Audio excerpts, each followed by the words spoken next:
ਵਾਹਿਗੁਰੂ ਜੀ ਕਾ ਖਾਲਸਾ ਵਾਹਿਗੁਰੂ ਜੀ ਕੀ ਫਤਿਹ। ਮੈਂ ਤੁਹਾਡੀ ਹੋਸਟ ਨੀਲਮ ਕੌਰ ਤੇ ਮੈਂ ਟੀਵੀ 84 ਦੇ ਸਾਰੇ ਦਰਸ਼ਕਾਂ ਤੇ ਸਰੋਤਿਆਂ ਦਾ ਨਿੱਘਾ ਸਵਾਗਤ ਕਰਦੀ ਹਾਂ ਪ੍ਰੋਗਰਾਮ ਸੱਚੋ ਸੱਚ ਵਿੱਚ। ਰੋਜ਼ਾਨਾ ਦੀ ਤਰ੍ਹਾਂ ਤੁਹਾਡੇ ਤੇ ਸਾਡੇ ਹਰਮਨ ਪਿਆਰੇ ਡਾਕਟਰ ਅਮਰਜੀਤ ਸਿੰਘ ਮੇਰੇ ਨਾਲ ਬੈਠੇ ਹੋਏ ਨੇ। ਆਓ ਨਾ ਮਿਲ ਕੇ ਪ੍ਰੋਗਰਾਮ ਸ਼ੁਰੂ ਕਰਦੇ ਹਾਂ। ਜੀ ਡਾਕਟਰ ਸਾਹਿਬ, welcome to our show. Thank you so much. ਜੀ ਡਾਕਟਰ ਸਾਹਿਬ, ਅੱਜ 17 ਜੂਨ 2015 ਦਿਨ ਹਾੜ ਨਾਨਕਸ਼ਾਹੀ ਸੰਮਤ 547 ਦਾ ਦਿਨ ਹੈ ਤੇ ਡਾਕਟਰ ਸਾਹਿਬ ਪ੍ਰੋਗਰਾਮ ਦੇ ਸ਼ੁਰੂ ਵਿੱਚ ਤੁਸੀਂ ਅੱਜ ਕਿਹੜੀਆਂ ਅਹਿਮ ਘਟਨਾਵਾਂ ਸਾਡੇ ਦਰਸ਼ਕਾਂ ਨਾਲ ਸਾਂਝੀਆਂ ਕਰਨ ਜਾ ਰਹੇ ਹੋ? ਦੇਖੋ, 2 ਦਿਨ ਪਹਿਲਾਂ ਅਸੀਂ ਆਪਣੇ ਦਰਸ਼ਕਾਂ ਦੇ ਨਾਲ, ਸਰੋਤਿਆਂ ਦੇ ਨਾਲ ਇਕਰਾਰ ਕੀਤਾ ਸੀ ਕਿ ਜਿਹੜੀ ਇੱਕ ਬਹੁਤ ਵੱਡੀ ਘਟਨਾ ਲਗਭਗ 800 ਸਾਲ ਪਹਿਲਾਂ ਮਨੁੱਖੀ ਇਤਿਹਾਸ 'ਚ ਹੋਈ, ਜਿਹਨੂੰ ਹਰ ਕਾਨੂੰਨ ਦਾ ਜਨਮਦਾਤਾ ਕਿਹਾ ਜਾਂਦਾ, ਜਿੱਥੋਂ ਇਹ ਕਿਹਾ ਜਾਂਦਾ, ਖਾਸ ਤੌਰ ਤੇ ਜਿਹੜਾ ਵੈਸਟਰਨ ਅੰਦਾਜ਼ ਦਾ ਜਾਂ ਜਿਹੜੀ ਇਗਾਲੀਟੇਰੀਅਨ ਬਰਾਬਰੀ ਦੀ ਸੁਸਾਇਟੀ ਦਾ ਕਾਨਸੈਪਟ ਹੈ ਜੀ, ਇਸ ਦਾ ਆਧਾਰ ਮੈਗਨਾ ਕਾਰਟਾ ਨੂੰ ਮੰਨਿਆ ਜਾਂਦਾ ਹੈ। ਮੈਗਨਾ ਕਾਰਟਾ ਸ਼ਬਦ ਜਿਹੜਾ ਹੈ ਇਹ ਲਾਤੀਨੀ ਜ਼ਬਾਨ ਦਾ ਹੈ, ਜਿਹਨੂੰ ਲੈਟਿਨ ਲੈਂਗੁਏਜ ਕਿਹਾ ਜਾਂਦਾ ਹੈ ਜੀ, ਔਰ ਇਸ ਦਾ ਮਤਲਬ ਹੈ ਗ੍ਰੇਟ ਚਾਰਟਰ। ਔਰ ਇਹ ਗ੍ਰੇਟ ਚਾਰਟਰ ਜਿਹੜਾ ਹੈ ਅੱਜ ਤੋਂ ਠੀਕ ਅੱਜ ਜਦੋਂ ਮੈਂ ਕਿਹਾ ਵੀ ਜਦੋਂ ਅਸੀਂ ਪਰਸੋਂ ਗੱਲ ਕੀਤੀ ਸੀ ਕਿ ਜੂਨ 15 ਦੇ ਹਵਾਲੇ ਨਾਲ ਇਹ ਗੱਲ ਜ਼ਿਆਦਾ ਜਿਹੜੀ ਹੈ ਉਸ ਨੂੰ ਕੋਟ ਕੀਤਾ ਜਾਂਦਾ, ਹਾਲਾਂਕਿ ਕਈ ਵਾਰੀ 1-2 ਡੇਟਸ ਇਹਦੇ ਨਾਲ ਵੀ ਵੇਰੀ ਕੀਤੀਆਂ ਜਾਂਦੀਆਂ ਨੇ, ਲੇਕਿਨ ਪਰਸੋਂ ਜਿਹੜਾ ਬੀਤਿਆ 15 ਜੂਨ 2015 ਨੂੰ ਐਗਜ਼ੈਕਟ ਜਿਹੜੇ ਨੇ 800 ਸਾਲ ਹੋਏ ਸਨ, ਜਦੋਂ ਕਿ ਜਿਹੜੀ ਇੰਗਲੈਂਡ ਦੀ ਵੈਸਟ ਲੰਡਨ ਦੇ ਵਿੱਚ ਰਿਵਰ ਹੈ, ਰਿਵਰ ਥੇਮਸ ਵੀ ਉਹਨੂੰ ਸਪੈਲ ਕੀਤਾ ਜਾਂਦਾ ਹੈ, ਪਰ ਮੈਂ ਪੰਜਾਬੀ 'ਚ ਕਈ ਥਾਂ ਉਹਨੂੰ ਟੇਮਸ ਵੀ ਪੜ੍ਹਿਆ, ਇਵੇਂ ਹੀ ਹੈ ਜਿਵੇਂ ਥਾਮਸ ਨੂੰ ਟਾਮਸ ਵੀ ਕਿਹਾ ਜਾਂਦਾ। ਉਸ ਦੇ ਕੰਢੇ ਤੇ ਵੈਸਟ ਆਫ ਲੰਡਨ ਦੇ ਕਿੰਗ ਜੌਨ, ਜਿਹੜਾ ਉਸ ਵੇਲੇ ਬੜਾ ਪਾਵਰਫੁਲ ਰਾਜਾ ਸੀ, ਬਾਦਸ਼ਾਹ ਸੀ ਇੰਗਲੈਂਡ ਦਾ, ਔਰ ਉਹਦੇ ਜਿਹੜੇ ਵੱਡੇ ਦਰਬਾਰੀ ਨੇ ਜਿਨ੍ਹਾਂ ਦੇ ਲਈ ਬੈਰਨਸ ਸ਼ਬਦ ਯੂਜ਼ ਕੀਤਾ ਜਾਂਦਾ। ਅੱਜ ਵੀ ਜਦੋਂ ਕੋਈ ਬਹੁਤ ਵੱਡਾ ਆਇਲ ਦਾ ਠੇਕੇਦਾਰ ਹੈ ਜਾਂ ਕੋਈ ਹੋਰ ਕਿਸੇ ਕਾਰੋਬਾਰ ਦਾ, ਉਹਦੇ ਲਈ ਸ਼ਬਦ ਬੈਰਨ ਇਸਤੇਮਾਲ ਕੀਤਾ ਜਾਂਦਾ ਹੈ। ਇਹ ਬਹੁਤ ਸਾਰੇ ਜਿਹੜੇ ਬੜੇ ਪਾਵਰਫੁਲ ਦਰਬਾਰੀ ਸੀ, ਇਹ ਸਿਆਸੀ ਤੌਰ ਤੇ ਵੀ ਬੜੇ ਪਾਵਰਫੁਲ ਸੀ, ਔਰ ਬਾਦਸ਼ਾਹ ਦੇ ਨਾਲ ਇਹਨਾਂ ਦਾ ਇੱਕ ਖਿੱਚ-ਖਿਚਾਅ ਵੀ ਰਹਿੰਦਾ ਸੀ ਪਾਵਰ ਦੇ ਹਵਾਲੇ ਨਾਲ। ਇਹ ਆਪਣਾ ਜਿਹੜਾ ਪੂਰਾ ਦਮਖਮ ਵੀ ਰੱਖਦੇ ਸੀ ਔਰ ਕਈ ਵਾਰ ਜਿਹੜਾ ਸਾਜ਼ਿਸ਼ਾਂ ਵੀ ਕਰਦੇ ਸੀ। ਸੋ ਕਿਉਂਕਿ ਉਸ ਵੇਲੇ ਚਰਚ ਦਾ ਰੋਲ, ਜਦੋਂ ਅਸੀਂ ਚਰਚ ਕਹਿੰਦੇ ਹਾਂ ਤਾਂ ਫਿਰ ਉਹ ਇੰਸਟੀਟਿਊਸ਼ਨ ਜਿਹੜੀ ਪੋਪ ਤੋਂ ਸ਼ੁਰੂ ਹੁੰਦੀ ਹੈ, ਬੇਸ਼ੱਕ ਪੋਪ ਦਾ ਹੈੱਡਕੁਆਰਟਰ ਰੋਮ ਦੇ ਵਿੱਚ, ਇਟਲੀ ਦੇ ਵਿੱਚ ਸੀ, ਲੇਕਿਨ ਪੋਪ ਬਹੁਤ ਪਾਵਰਫੁਲ ਸੀ। ਇਹ ਜਿਹੜੇ ਰਿਲੀਜੀਅਸ ਪੋਪ ਸੀ, ਭਾਵੇਂ ਆਏ ਰਿਲੀਜਨ ਚੋਂ, ਲੇਕਿਨ ਇਹ ਬਹੁਤ ਇਹਨਾਂ ਦੀ ਆਪਣੀਆਂ ਸਲਤਨਤਾਂ ਸੀ, ਆਪਣੇ ਇਹ ਬਾਦਸ਼ਾਹਾਂ ਵਾਂਗ ਰਹਿੰਦੇ ਸੀ ਜੀ। ਇਹਨਾਂ ਦੇ ਵਿੱਚ ਕਰਪਸ਼ਨ ਵੀ ਆਈ ਹੋਈ ਸੀ ਕਾਫੀ ਹੱਦ ਤੱਕ, ਔਰ ਇਹ ਪੂਰੀ ਸਿਆਸੀ ਤੌਰ, ਭਾਵੇਂ ਜਦੋਂ ਅਸੀਂ ਕ੍ਰਿਸਚੈਨਿਟੀ ਦੇ ਹਵਾਲੇ ਨਾਲ ਗੱਲ ਕਰਦੇ ਹਾਂ, ਇੱਕ ਪੈਸੀਫਿਸਟ ਧਰਮ ਹੈ ਜਿਨ੍ਹਾਂ ਦਾ ਇਹ ਵਿਸ਼ਵਾਸ ਹੈ ਕਿ ਜੇ ਕੋਈ ਤੁਹਾਡੀ ਇੱਕ ਚੀਕ ਦੇ ਉੱਤੇ ਚਪੇੜ ਮਾਰੇ ਤੇ ਦੂਸਰੀ ਵੀ ਆਫਰ ਕਰ ਦਿਓ ਜੀ। ਪਰ ਜਦੋਂ ਅਸੀਂ ਕ੍ਰਿਸਚੈਨਿਟੀ ਦੀ ਹਿਸਟਰੀ ਦੇਖਦੇ ਹਾਂ, ਲਗਭਗ ਹੁਣ ਤਾਂ 2015 ਸਾਲ ਹੋ ਗਏ ਨੇ, ਕਿਉਂਕਿ ਜਿਸ ਸਾਲ ਦੇ ਵਿੱਚ ਅਸੀਂ ਵਿਚਰਦੇ ਹਾਂ ਅੱਜ ਕੱਲ੍ਹ ਜਿਹੜਾ ਦੁਨੀਆ 'ਚ ਐਕਸੈਪਟੇਬਲ ਹੈ ਜ਼ਿਆਦਾ, ਉਹ ਜੀਸਸ ਦੇ ਬਰਥ ਨਾਲ ਹੀ ਜੁੜਿਆ ਹੋਇਆ ਜੀ। ਪਰ ਜਦੋਂ ਅਸੀਂ ਪਹਿਲੀਆਂ ਸੈਂਚਰੀਜ਼ ਚਰਚ ਦੀਆਂ ਦੇਖਦੇ ਹਾਂ, ਔਰ ਖਾਸ ਤੌਰ ਤੇ ਹੁਣ ਤੱਕ ਵੀ 20ਵੀਂ ਸਦੀ 'ਚ ਵੀ ਇਸ ਗੱਲ ਦੇ ਲਈ ਪੋਪ ਪੌਲ ਨੇ ਮਾਫੀ ਮੰਗੀ ਸੀ ਯਹੂਦੀਆਂ ਤੋਂ ਕਿ ਹਿਟਲਰ ਦੀ ਨਾਜ਼ੀ ਪਾਰਟੀ ਨੇ ਜੋ ਕੁਝ ਕੀਤਾ ਯਹੂਦੀਆਂ ਦੇ ਨਾਲ, ਦੂਸਰਿਆਂ ਦੇ ਨਾਲ, ਉਹਦੇ 'ਚ ਜਿਹੜਾ ਉਹ ਚੁੱਪ ਵੀ ਰਹੇ, ਔਰ ਕੁਛ ਈਵਨ ਇਸ ਹੱਦ ਤੱਕ ਵੀ ਸਬੂਤ ਨੇ ਕਿ ਰਾਦਰ ਉਹਨਾਂ ਨੇ ਉਹਦੇ 'ਚ ਜਿਹੜੀ ਹੈ ਉਹਨੂੰ ਸਾਇਲੈਂਟ ਸਪੋਰਟ ਵੀ ਦਿੱਤੀ, ਹੋ ਸਕਦਾ ਕਿਤੇ ਐਕਟਿਵ ਸਪੋਰਟ ਵੀ ਦਿੱਤੀ ਹੋਵੇ ਜੀ। ਇਸੇ ਤਰ੍ਹਾਂ ਬਹੁਤ ਸਾਰੇ ਹਿਸਟਰੀ ਦੇ ਪੀਰੀਅਡ 'ਚ ਜਦੋਂ ਅਸੀਂ ਮਿਡਲ ਈਸਟ ਦੀ ਜਾਂ ਮੱਧ ਏਸ਼ੀਆ ਦਾ ਇਤਿਹਾਸ ਦੇਖਦੇ ਹਾਂ, ਅੱਜ ਵੀ ਜਦੋਂ ਇਹ ਲੜਾਈ ਆਈਸਿਸ ਦੇ ਨਾਲ, ਜਾਂ ਕੁਰਦ ਕੀ ਕਹਿੰਦੇ ਨੇ ਤੇ ਤੁਰਕ ਕੀ ਕਹਿੰਦੇ ਨੇ, ਅਰਬ ਕੀ ਕਹਿੰਦੇ ਨੇ, ਔਰ ਜਦੋਂ ਵੈਸਟਰਨ ਕੰਟਰੀਜ਼ ਅਮਰੀਕਾ ਜਾਂ ਯੂਰਪ ਇਨਵੋਲਵ ਹੁੰਦਾ ਹੈ, ਉੱਥੇ ਲੋਕਾਂ ਦੀ ਸਾਈਕੋ ਹਿਸਟਰੀ ਕਿਵੇਂ ਬਦਲਦੀ ਹੈ, ਤਾਂ ਫਿਰ ਇਹ ਦੇਖਣਾ ਪਏਗਾ ਕਿ ਹੁਣ ਇਸਲਾਮ ਲਗਭਗ 1450 ਸਾਲ ਪੁਰਾਣਾ ਧਰਮ ਹੈ ਜੀ, ਕਿ ਇਸਲਾਮ ਦੇ ਹੋਂਦ ਚਾਣ ਇੱਕ ਤਾਂ ਕ੍ਰਿਸਚੈਨਿਟੀ ਦਾ ਜਿਹੜਾ ਕੁੱਲ ਥਰਸਟ ਜਿਉਂ-ਜਿਉਂ ਪੋਪ ਤਾਕਤਵਰ ਹੁੰਦਾ ਗਿਆ, ਪਹਿਲੇ ਵਿਕਟਮ, ਇਸ ਲਈ ਜਦੋਂ ਯਹੂਦੀਆਂ ਦੀ ਪਰਸੀਕਿਊਸ਼ਨ ਦੀ ਗੱਲ ਹੁੰਦੀ ਹੈ ਕਿ ਜੀ ਯਹੂਦੀ 2000 ਸਾਲ ਤੋਂ ਉਹਨਾਂ ਨੇ ਬਹੁਤ ਸਫਰ ਕੀਤਾ, ਔਰ ਜਿਹੜਾ ਇਜ਼ਰਾਈਲ ਨੇਸ਼ਨ ਹੈ ਉਹਦੇ ਤੋਂ ਬਾਅਦ ਉਹਨਾਂ ਦੀ ਸਫਰਿੰਗ ਜਿਹੜੀ ਹੈ ਉਹ ਘਟੀ, ਐਟਲੀਸਟ ਉਹਨਾਂ ਕੋਲ ਮੁਲਕ ਹੈ ਜੀ। ਤੇ ਫਿਰ ਬੇਸ਼ੱਕ ਸਮਾਂ ਤਾਂ 2000 ਸਾਲ ਤੋਂ ਵੀ ਬਹੁਤ ਪਹਿਲਾਂ, ਜਦੋਂ ਇਜਿਪਟ ਦੀ ਸਲੇਵਰੀ 'ਚ ਵੀ ਰਹੇ, ਜਾਂ ਰੋਮਨ ਐਮਪਾਇਰ ਜਿਹੜਾ ਜੀਸਸ ਦੇ ਜਨਮ ਤੋਂ ਵੀ ਪਹਿਲਾਂ ਸੀ। ਲੇਕਿਨ ਜਿਹੜੀ 2000 ਸਾਲ ਦਾ ਵੱਡਾ ਸਮਾਂ ਜਿਹੜਾ ਯਹੂਦੀਆਂ ਦੇ ਉੱਤੇ ਜ਼ੁਲਮ ਹੋਏ, ਉਹਦੇ 'ਚ ਕ੍ਰਿਸਚੀਅਨਸ ਔਰ ਖਾਸ ਤੌਰ ਤੇ ਕਿਉਂਕਿ ਜਿਹੜੀ ਪੋਪ ਦੀ ਅਥਾਰਟੀ, ਕਿਉਂਕਿ ਉਹਨਾਂ ਨੇ ਯਹੂਦੀਆਂ ਨੂੰ ਦੋਸ਼ੀ, ਹਾਲਾਂਕਿ ਜੀਸਸ ਕ੍ਰਾਈਸਟ ਖੁਦ ਵੀ ਇੱਕ ਯਹੂਦੀ ਸੀ, ਫਲਸਤੀਨੀ ਯਹੂਦੀ ਸੀ ਜੀ, ਲੇਕਿਨ ਇਹ ਦੋਸ਼ ਯਹੂਦੀਆਂ ਤੇ ਆਂਦਾ ਰਿਹਾ ਕਿ ਜੀ ਉਹਨਾਂ ਨੇ ਜਿਹੜਾ ਹੈ ਉਹ ਰੋਮਨ ਐਮਪਾਇਰ ਤੋਂ ਜਿਹੜਾ ਜੀਸਸ ਨੂੰ ਕਰੂਸੀਫਾਈ ਕਰਵਾਇਆ, ਉਹਨੂੰ ਸਲੀਬ ਤੇ ਚੜਾਇਆ, ਉਹਨੂੰ ਮਰਵਾਇਆ ਜੀ। ਇਸ ਲਈ ਇਹ ਨਫ਼ਰਤ ਰਹੀ। ਫਿਰ ਜਦੋਂ ਇਸਲਾਮ ਜਿਹੜਾ ਹੈ ਉਹ ਆਪਣੇ ਜੋਬਨ ਤੇ ਆਂਦਾ, ਜਦੋਂ ਤੱਕ 7ਵੀਂ 8ਵੀਂ ਸਦੀ 'ਚ ਹਜ਼ਰਤ ਸਾਹਿਬ ਦੇ ਆਉਣ ਤੋਂ ਬਾਅਦ, ਫਿਰ ਅਸੀਂ ਦੇਖਦੇ ਹਾਂ ਵੀ ਮਿਡਲ ਈਸਟ ਦੇ ਵਿੱਚ ਵੀ, ਔਰ ਉਹ ਲੜਾਈ ਘੜੀਸ ਕੇ ਯੂਰਪ ਤੱਕ ਵੀ ਆ ਜਾਂਦੀ ਹੈ। ਉਹਦੇ 'ਚ 3 ਧਿਰਾਂ ਬਣ ਜਾਂਦੀਆਂ ਨੇ। ਯਹੂਦੀ ਤਾਂ ਨਫ਼ਰਤ ਦਾ ਹਿੱਸਾ ਰਹਿੰਦੇ ਹੀ ਨੇ, ਈਸਾਈਆਂ ਦੇ ਹੱਥਾਂ 'ਚ ਪਹਿਲਾਂ ਹੀ ਸਫ਼ਰ ਕਰ ਰਹੇ ਸੀ, ਫਿਰ ਮੁਸਲਮਾਨਾਂ ਦੇ ਵੀ ਵਿਕਟਮ ਬਣਨੇ ਸ਼ੁਰੂ ਹੋਏ ਅਰਬਾਂ ਦੇ। ਉਹਦਾ ਕਾਰਨ ਫਿਰ ਆਪਣੇ ਕਾਰਨ ਨੇ, ਜਿਵੇਂ ਕਿ ਇਹ ਸਾਹਮਣੇ ਆਉਂਦਾ ਹੈ ਕਿ 1-2 ਲੜਾਈਆਂ ਦੇ ਵਿੱਚ ਯਹੂਦੀਆਂ ਨੇ ਜਿਹੜਾ ਹਜ਼ਰਤ ਸਾਹਿਬ ਦਾ ਪਹਿਲਾਂ ਇਕਰਾਰ ਕੀਤਾ, ਫਿਰ ਸਾਥ ਛੱਡਿਆ। ਇੱਕ ਲੜਾਈ 'ਚ ਉਹਨਾਂ ਦੇ ਜਿਹੜੇ ਦੰਦ ਨੇ, ਉਹ 2 ਦੰਦ ਜਿਹੜੇ ਨੇ, ਉਹ ਜਿਸ ਨੂੰ ਇਸਲਾਮ ਵਾਲੇ ਸ਼ਰਧਾ ਨਾਲ ਇਹ ਕਹਿੰਦੇ ਨੇ ਜੀ ਸ਼ਹੀਦ ਹੋਏ ਜੀ। ਸੋ ਇੱਕ ਇਹ ਪਾਰਟ ਵੀ ਬਣ ਗਿਆ। ਔਰ ਫਿਰ ਕੁਛ ਉਹਦੇ ਹਿੱਸੇ ਜਿਹੜੇ ਨੇ ਇਸਲਾਮਿਕ ਸਕ੍ਰਿਪਚਰਸ ਦੇ, ਉਹਨੂੰ ਕੋਟ ਕਰਕੇ ਕਿਹਾ ਜਾਂਦਾ ਵੀ ਯਹੂਦੀਆਂ ਤੇ ਇਤਬਾਰ ਨਾ ਕਰੋ। ਸੋ ਉਹ ਇੱਕ ਆਪਣਾ ਪਾਰਟ ਚੱਲ ਪਿਆ। ਫਿਰ ਜਿਹੜੇ ਯੂਰਪ 'ਚੋਂ ਪੋਪ ਦੀ ਬਲੈਸਿੰਗਸ ਵਾਲੀਆਂ ਕਰੂਸੇਡਸ ਗਈਆਂ, ਜਿਨ੍ਹਾਂ ਕਰੂਸੇਡਸ ਦਾ ਮਕਸਦ ਜਿਹੜਾ ਹੈ ਉਹ ਮਿਡਲ ਈਸਟ ਦੇ ਵਿੱਚ ਜਾ ਕੇ ਕਬਜ਼ੇ, ਉਹਨਾਂ ਨੇ ਦੋਨਾਂ ਨੂੰ ਹੀ ਆਪਣੇ ਟੌਰਚਰ ਦਾ ਹਿੱਸਾ ਬਣਾਇਆ। ਹੁਣ ਇਹ ਸਭ ਕੁਝ ਵੀ ਧਰਮ ਦੇ ਨਾਂ ਥੱਲੇ ਹੋ ਰਿਹਾ ਸੀ, ਕ੍ਰਿਸਚੀਅਨਿਟੀ ਦੇ ਨਾਂ ਥੱਲੇ ਹੋ ਰਿਹਾ ਸੀ। ਉਹਨਾਂ ਨੇ ਮੁਸਲਮਾਨਾਂ ਦੇ ਉੱਤੇ ਵੀ ਜ਼ੁਲਮ ਕੀਤੇ ਔਰ ਯਹੂਦੀਆਂ ਦੇ ਉੱਤੇ ਵੀ ਕੀਤੇ। ਕਈ ਥਾਂ ਜਿਹੜੀ ਹੁਣ ਯਹੂਦੀਆਂ ਦਾ ਆਪਣਾ ਧਾਰਮਿਕ ਥਾਂ ਹੁੰਦਾ, ਉਹਨੂੰ ਸਿਨਾਗੋਗ ਕਹਿੰਦੇ ਨੇ। ਛੋਟੇ ਛੋਟੇ ਬੱਚੇ, ਔਰਤਾਂ ਸਮੇਤ ਸਿਨਾਗੋਗਸ ਦੇ ਵਿੱਚ ਸਾੜ ਦਿੱਤੇ ਜਾਂਦੇ ਰਹੇ। ਮੁਸਲਮਾਨਾਂ ਨਾਲ ਤਾਂ ਫਿਰ ਮੁਸਲਮਾਨ ਦਾ ਕਿਉਂਕਿ ਲਾਈਂਗ ਡਾਊਨ ਨਹੀਂ ਸੀ, ਉਹ ਤਾਂ ਹਜ਼ਰਤ ਸਾਹਿਬ ਨੇ ਤਲਵਾਰ ਚੁੱਕੀ ਸੀ। ਮੁਸਲਮਾਨ ਤਾਂ ਲੜੇ, ਔਰ ਉਹਨਾਂ ਲੜਾਈਆਂ ਦਾ ਹੀ ਨਤੀਜਾ ਸੀ ਕਿ ਕਿੰਨੀਆਂ ਸਦੀਆਂ ਇਹ ਕਰੂਸੇਡਸ ਇੱਥੋਂ ਯੂਰਪ 'ਚੋਂ ਜਾਂਦੀਆਂ ਰਹੀਆਂ। 200 ਸਾਲ ਇਹਨਾਂ ਨੇ ਅੰਡਰ ਕੰਟਰੋਲ ਵੀ ਕਰ ਲਿਆ ਮਿਡਲ ਈਸਟ ਨੂੰ, ਜੈਰੂਸ਼ਲਮ ਇਹਨਾਂ ਦੇ ਕੰਟਰੋਲ 'ਚ ਸੀ। ਦੂਸਰਾ ਫਿਰ ਉਹਨਾਂ ਦਾ ਸਲਾਦੀਨ ਖੜਾ ਹੋਇਆ, ਜਿਹਨੇ ਕਿੰਗ ਰਿਚਰਡਸ ਨੂੰ, ਕਿਉਂਕਿ ਜਦੋਂ ਅਸੀਂ ਇੰਗਲੈਂਡ ਦੇ ਹਵਾਲੇ ਨਾਲ ਜਾਂ ਮੈਗਨਾ ਕਾਰਟਾ ਦੀ ਗੱਲ ਕਰ ਰਹੇ ਹਾਂ ਤੇ ਇਹ ਸਾਰਾ ਸਿਨੈਰੀਓ ਬੜਾ ਰੈਲੇਵੈਂਟ ਹੈ ਇਹ ਸਮਝਣ ਦੇ ਲਈ ਕਿ ਅੱਜ ਜਦੋਂ ਅਸੀਂ ਨਾ ਸੁਸਾਇਟੀਜ਼ ਦੇ ਵਿੱਚ ਰਹਿੰਦੇ ਹਾਂ, ਜਿੱਥੇ ਅਸੀਂ ਕਹਿੰਦੇ ਹਾਂ ਜੀ ਕਿ ਇਹ ਰੂਲ ਆਫ ਦਾ ਲਾਅ ਹੈ ਜੀ, ਨਹੀਂ ਕਿ ਬਈ ਇੱਥੇ ਕਾਨੂੰਨ ਦਾ ਰਾਜ ਹੈ। ਫਿਰ ਅਸੀਂ ਕਹਿੰਦੇ ਹਾਂ ਜੀ ਇਹ ਜਿਹੜੀ ਸੁਸਾਇਟੀਜ਼ ਨੇ ਇਹ ਇਗਾਲੀਟੇਰੀਅਨ ਨੇ ਜਾਂ ਇਕੁਆਲੀਟੇਰੀਅਨ ਨੇ, ਬਰਾਬਰੀ ਹੈ, ਕੋਈ ਡਿਸਕ੍ਰਿਮੀਨੇਸ਼ਨ ਨਹੀਂ ਹੈ। ਜਾਂ ਅਮਰੀਕਾ 'ਚ ਰਹਿੰਦੇ ਹਾਂ, ਜਦੋਂ ਅਸੀਂ ਅਮਰੀਕਾ 'ਚ ਡੈਕਲੇਰੇਸ਼ਨ ਆਫ ਇੰਡੀਪੈਂਡੈਂਸ ਦੀ ਗੱਲ ਕਰਦੇ ਹਾਂ ਜਿਹੜੀ 4 ਜੁਲਾਈ 1776 ਨੂੰ ਹੋਈ, ਔਰ ਉਸ ਤੋਂ ਬਾਅਦ ਜਦੋਂ ਸੰਵਿਧਾਨ ਬਣਿਆ, ਸੰਵਿਧਾਨ ਤੋਂ ਬਾਅਦ ਬਿਲ ਆਫ ਰਾਈਟਸ, ਜਿਹਦੇ ਥੱਲੇ ਸਾਨੂੰ ਬਹੁਤ ਸਾਰੇ ਹਕੂਕ ਜਿਹੜੇ ਅੱਜ ਅਸੀਂ ਇੱਥੇ ਮਾਣਦੇ ਉਹ ਬਿਲ ਆਫ ਰਾਈਟਸ ਦੇ ਥੱਲੇ ਨੇ। ਔਰ ਇਸ ਤੋਂ ਇਲਾਵਾ ਜਦੋਂ ਸੈਕੰਡ ਵਰਲਡ ਵਾਰ ਤੋਂ ਬਾਅਦ ਯੂਨਾਈਟਿਡ ਨੇਸ਼ਨਸ ਹੋਂਦ ਵਿੱਚ ਆਈ ਤਾਂ ਉਹਨਾਂ ਦਾ ਜਿਹੜਾ UN charter of human rights, so ਇਹ ਜਿੰਨੇ ਡਾਕੂਮੈਂਟਸ ਦਾ ਮੈਂ ਜ਼ਿਕਰ ਕੀਤਾ ਹੈ, ਜਦੋਂ ਇਹਨਾਂ ਦਾ ਆਧਾਰ ਮੰਨਿਆ ਜਾਂਦਾ ਤਾਂ ਫਿਰ ਮੈਗਨਾ ਕਾਰਟਾ ਨੂੰ ਕਿਹਾ ਜਾਂਦਾ ਕਿ ਮੈਗਨਾ ਕਾਰਟਾ ਨੇ ਦੁਨੀਆ ਦੇ ਵਿੱਚ, ਹਾਲਾਂਕਿ ਇਹ ਨਹੀਂ ਹੈ ਇਸਲਾਮ ਦੇ ਹਵਾਲੇ ਨਾਲ, ਮੈਂ ਸਮਝਦਾ ਕਿ ਜਿਹੜਾ ਇਸਲਾਮਿਕ ਲਾਅ ਹੈ, ਬੇਸ਼ੱਕ ਅੱਜ ਸ਼ਰੀਅਤ ਜਾਂ ਸ਼ਰਾ ਸ਼ਬਦ ਬੜਾ ਡਿਮਨਾਈਜ਼ਡ ਹੈ, ਹਰ ਕੋਈ ਆਪਣੇ ਢੰਗ ਨਾਲ ਉਹਨੂੰ ਇੰਟਰਪ੍ਰੀਟ ਕਰਦਾ ਹੈ। ਪਰ ਜੇ ਤੁਸੀਂ ਕਈ ਵਾਰੀ ਜਦੋਂ ਅਸੀਂ ਕਿਸੇ ਚੀਜ਼ ਨੂੰ ਸਮਝਣ ਦੀ ਕੋਸ਼ਿਸ਼ ਕਰਦੇ ਹਾਂ, ਜੇ ਅਸੀਂ ਉਸ ਕੰਟੈਕਸਟ ਵਿੱਚ ਨਹੀਂ ਦੇਖਦੇ, ਉਸ ਪ੍ਰਸੰਗ ਵਿੱਚ ਨਹੀਂ ਦੇਖਦੇ, ਬਹੁਤ ਸਾਰੀਆਂ ਚੀਜ਼ਾਂ ਅਸੀਂ 21ਵੀਂ ਸਦੀ ਦੇ ਪ੍ਰਸੰਗ 'ਚ ਦੇਖਣਾ ਚਾਹੁੰਦੇ, ਲੇਕਿਨ ਔਰ ਅਸੀਂ ਅਮਰੀਕਨ ਸੁਸਾਇਟੀ ਦੇ ਪ੍ਰਸੰਗ 'ਚ, ਅੱਜ ਦੀ ਅਮਰੀਕਨ ਸੁਸਾਇਟੀ ਦੇ ਪ੍ਰਸੰਗ 'ਚ ਦੇਖਣਾ ਚਾਹੁੰਦੇ।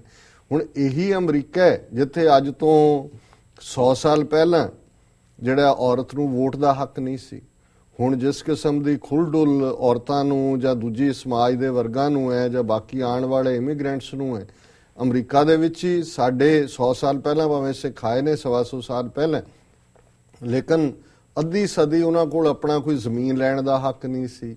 ਕੋਈ ਵੀ ਜਿਹੜਾ ਦੇਸੀ ਬੰਦਾ ਹੈ ਇੱਥੇ ਉਹ ਵਿਆਹ ਹੀ ਨਹੀਂ ਸੀ ਕਰ ਸਕਦਾ। ਜੇ ਕਿਸੇ ਗੋਰੀ ਨਾਲ ਉਹ ਵਿਆਹ ਕਰ ਵੀ ਲੈਂਦਾ ਸੀ ਤੇ ਜਿਹੜੀ ਜੇ ਗੋਰੀ ਸਿਟੀਜ਼ਨ ਹੈ ਤਾਂ ਉਹਦੀ ਸਿਟੀਜ਼ਨਸ਼ਿਪ ਖਤਮ ਹੋ ਜਾਂਦੀ ਸੀ। ਸੋ ਇੱਥੇ ਜਿਹੜੇ ਨੇ ਹੁਣ ਆ ਦਲੀਪ ਸਿੰਘ ਸੌਂਦ, ਉਹਨਾਂ ਚੋਂ ਇੱਕ ਸੀ ਜਿਹੜਾ ਬਾਅਦ ਚ ਕਾਂਗਰਸਮੈਨ ਵੀ ਬਣਿਆ 1950 ਤੋਂ ਬਾਅਦ, 3 ਵਾਰੀ ਕਾਂਗਰਸਮੈਨ ਰਿਹਾ, ਸਿੱਖ ਮੂਲ ਦਾ ਸੀ। ਲੇਕਿਨ ਅੱਜ ਜਦੋਂ ਅਸੀਂ ਇੱਥੇ ਸਾਰੇ ਆਨੰਦ ਮਾਣਦੇ ਹਾਂ ਤਾਂ ਸਾਨੂੰ ਲੱਗਦਾ ਨਹੀਂ ਹੈ ਵੀ ਕਿਸ ਕਿਸਮ ਦੀ ਅਸੀਂ ਸੁਸਾਇਟੀ ਚੋਂ ਲੰਘੇ। ਇਸੇ ਤਰ੍ਹਾਂ ਜਦੋਂ ਅਸੀਂ ਕਾਨੂੰਨ ਦੀ, ਬੇਸ਼ੱਕ ਇਹ ਨਹੀਂ ਹੈ ਵੀ ਕਾਨੂੰਨ ਕੋਈ ਅੱਜ ਨਵੀਂ ਚੀਜ਼ ਆਈ ਹੈ। ਜਦੋਂ ਹਿਊਮਨ ਸੁਸਾਇਟੀ ਕਦੇ ਕਈ 2-3 ਬਿਲੀਅਨ ਈਅਰਸ ਐਗੋ ਉਹ ਗੁਫਾਵਾਂ 'ਚ ਬੰਦੇ ਸੀ, ਉੱਥੋਂ ਨਿਕਲਦੇ ਸੀ, ਫਿਰ ਜਦੋਂ ਉਹਨਾਂ ਨੇ ਸ਼ਿਕਾਰ ਚੜ੍ਹਨ, ਕੋਈ ਕਾਨੂੰਨ ਤਾਂ ਹੋਏਗਾ ਕਿ ਵੀ ਜੇ 4 ਜਿਹੜੇ ਨੇ ਭਾਵੇਂ ਉਹਨਾਂ ਕੋਲ ਪੱਥਰਾਂ ਦੇ ਹੀ ਉਹਨਾਂ ਨੇ ਬਣਾਏ ਹੋਏ ਨੇ ਹਥਿਆਰ, ਜੇ ਉਹਨਾਂ ਨੇ ਕਿਸੇ ਜੰਗਲੀ ਜਾਨਵਰ ਨੂੰ ਮਾਰਿਆ ਤੇ ਉਹਦਾ ਕੋਈ ਹੋਏਗਾ ਕਿ ਵੀ ਕਿੰਨਾ ਹਿੱਸਾ ਕਿਹਨੇ ਲੈਣਾ, ਕੁਝ ਵੰਡਦੇ ਹੋਣਗੇ, ਜਦੋਂ ਨਹੀਂ ਹੋਏਗਾ ਲੜਦੇ ਵੀ ਹੋਣਗੇ।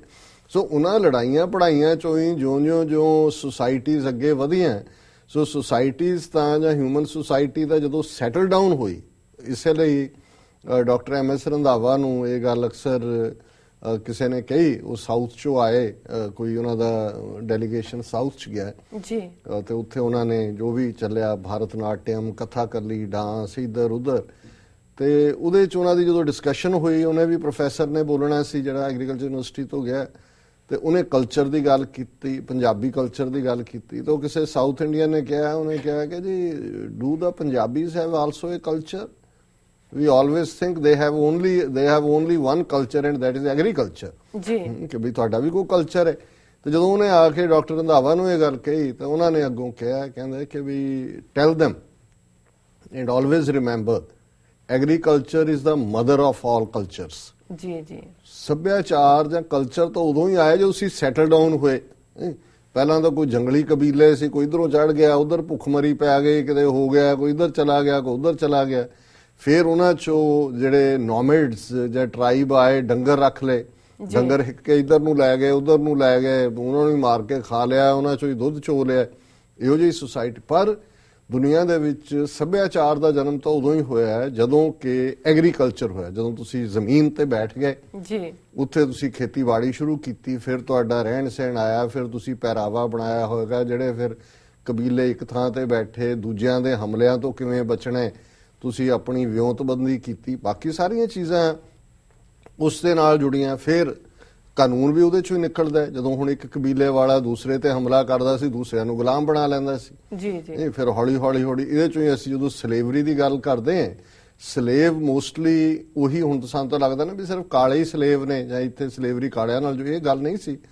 ਜਿਹੜਾ ਵੀ ਹਮਲਾਵਰ ਆਉਂਦਾ ਸੀ, ਉਹ ਜਿਨ੍ਹਾਂ ਨੂੰ ਜਿੱਤਦਾ ਸੀ ਉਹਨਾਂ ਦੇ ਉਹ ਸਾਰੇ ਹੀ ਨੌਕਰ ਸੀ ਜੀ। ਔਰ ਇਸੇ ਤਰ੍ਹਾਂ ਜਦੋਂ ਅਸੀਂ ਉਸ ਖਿੱਤੇ ਦੇ ਵਿੱਚ ਹਮਲਾਵਰਾਂ ਦੀ ਅਸੀਂ ਗੱਲ ਕਰਦੇ ਹਾਂ ਕਿ ਜੀ ਇੱਥੋਂ ਦੀ ਇੱਜ਼ਤ ਅਜ਼ਮਤ ਗਜ਼ਨੀ, ਬਗਦਾਦ, ਬਸਰੇ ਦੇ ਬਾਜ਼ਾਰਾਂ 'ਚ ਟਕੇ ਚ ਵਿਕਦੀ ਸੀ, ਤੇ ਹੈ ਤਾਂ ਇਹ ਸੀ ਕਿ ਉਹਨਾਂ ਦਾ ਹੱਕ ਹੁੰਦਾ ਸੀ, ਔਰਤਾਂ ਵੀ ਲੁੱਟਦੇ ਸੀ, ਜਵਾਨ ਮੁੰਡੇ ਵੀ ਲੈ ਜਾਂਦੇ ਸੀ।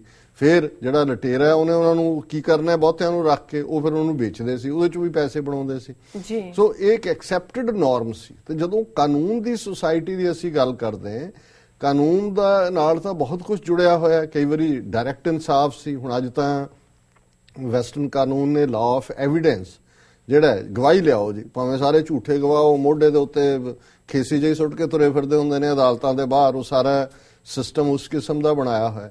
ਲੇਕਿਨ ਜਦੋਂ ਅਸੀਂ ਲਾਅ ਦੇ ਹਵਾਲੇ ਨਾਲ ਗੱਲ ਕਰਦੇ ਹਾਂ, ਕਿਉਂਕਿ ਅੱਜ ਅਸੀਂ ਮੈਗਨਾ ਕਾਰਟਾ ਦੀ ਗੱਲ ਕਰ ਰਹੇ ਹਾਂ, ਤਾਂ ਫਿਰ ਕਿੰਗ ਸੋਲੋਮਨ ਦਾ ਗ੍ਰੇਟ ਦੀ ਕਹਾਣੀ ਆਉਂਦੀ ਹੈ ਕਿ ਉਹਦੇ ਸਾਹਮਣੇ ਜਿਹੜਾ ਉਹ 2 ਔਰਤਾਂ ਆਈਆਂ ਔਰ ਇੱਕ ਬੱਚਾ ਸੀ, ਦੋਨੋਂ ਆਪਸ ਚ ਲੜ ਰਹੀਆਂ ਸੀ। ਉਹ ਕਹਿੰਦੇ ਸੀ ਇਹ ਮੇਰਾ ਬੱਚਾ ਹੈ, ਉਹ ਕਹਿੰਦੇ ਸੀ ਮੇਰਾ ਬੱਚਾ ਹੈ। ਉਹਨਾਂ ਜ਼ਮਾਨੇ 'ਚ ਕੋਈ DNA ਟੈਸਟ ਤਾਂ ਨਹੀਂ ਸੀ ਵੀ DNA ਨਾਲ ਦੇਖ ਲਓ ਵੀ ਕਿਹਦਾ ਬੱਚਾ ਹੈ ਜੀ ਜੀ। ਉਹਨੇ ਰਾਜੇ ਨੇ ਸੁਣਿਆ ਉਸ ਨੂੰ, ਸੋਲੋਮਨ ਨੇ, ਉਹਨੇ ਕਿਹਾ ਜੀ ਠੀਕ ਹੈ। ਉਹਨੇ ਕਿਹਾ ਦੋਨਾਂ ਦਾ ਕਲੇਮ ਹੀ ਠੀਕ ਲੱਗਦਾ, ਤੇ ਇਹਨੂੰ ਬੱਚੇ ਨੂੰ 2 ਹਿੱਸਿਆਂ 'ਚ ਇਹਦੇ 2 ਟੁਕੜੇ ਕਰ ਦਿਓ, ਇੱਕ ਇਹਨੂੰ ਦੇ ਦਿਓ, ਇੱਕ ਇਹਨੂੰ ਦੇ ਦਿਓ। ਹੁਣ ਇੱਕ ਨੇ ਉਹਦੇ 'ਚੋਂ ਕਿਹਾ ਨਾ ਨਾ ਨਾ ਨਾ ਇਹਨੂੰ ਹੀ ਦੇ ਦਿਓ। ਉਹਨੇ ਕਿਹਾ ਇਹਦੀ ਅਸਲੀ ਮਾਂ ਹੈ। ਸੋ ਇੱਕ ਤਰੀਕਾ ਇਹ ਸੀ ਕਿ ਜਿਹਦੇ 'ਚ ਤੁਹਾਡੀ ਜਿਹੜੀ ਜਜਮੈਂਟ ਹੈ ਉਹ ਸਾਹਮਣੇ ਬੈਠਾ ਕਰ ਰਿਹਾ। ਔਰ ਜਦੋਂ ਅਸੀਂ ਲਾਅ ਦੇ ਹਵਾਲੇ ਨਾਲ ਗੱਲ ਕਰਦੇ ਹਾਂ, ਇਸੇ ਤਰ੍ਹਾਂ ਜਦੋਂ ਰੋਮਨ ਆਏ, ਰੋਮਨ ਐਮਪਾਇਰ ਸੀ, ਉਹਨਾਂ ਦੇ ਆਪਣੇ ਲਾਅ ਸੀ, ਉਹਨਾਂ ਨੇ ਉਹਨਾਂ ਦੇ ਥੱਲੇ ਗਵਰਨ ਕੀਤਾ। ਜਦੋਂ ਗ੍ਰੀਕਸ, ਜਿਵੇਂ ਉਸ ਤੋਂ ਵੀ ਪਹਿਲਾਂ ਰੋਮਨਸ ਤੋਂ, ਜਦੋਂ ਅਸੀਂ ਅਲੈਗਜ਼ੈਂਡਰ ਦੇ ਹਵਾਲੇ ਨਾਲ ਗੱਲ ਕਰਦੇ ਹਾਂ, ਹੁਣ ਅਲੈਗਜ਼ੈਂਡਰ ਵੀ ਜਿਹੜਾ ਹੈ ਉਹ ਉੱਥੋਂ ਹੀ ਆਇਆ, ਉੱਥੋਂ ਗ੍ਰੀਸ ਚੋਂ ਨਿਕਲੇ। ਲੇਕਿਨ ਉਹਨਾਂ ਦੇ ਇੱਕ ਆਪਣੇ ਕਬੀਲਿਆਂ ਦੇ ਕਾਨੂੰਨ ਸੀ, ਇੱਕ ਜਿੱਥੇ ਫਿਰ ਉਹ ਜਾ ਕੇ ਬੈਠਦੇ ਸੀ, ਕੁਝ ਉਹਨਾਂ ਚੋਂ ਇਨਕੋਰਪੋਰੇਟ ਕਰ ਲੈਂਦੇ ਸੀ।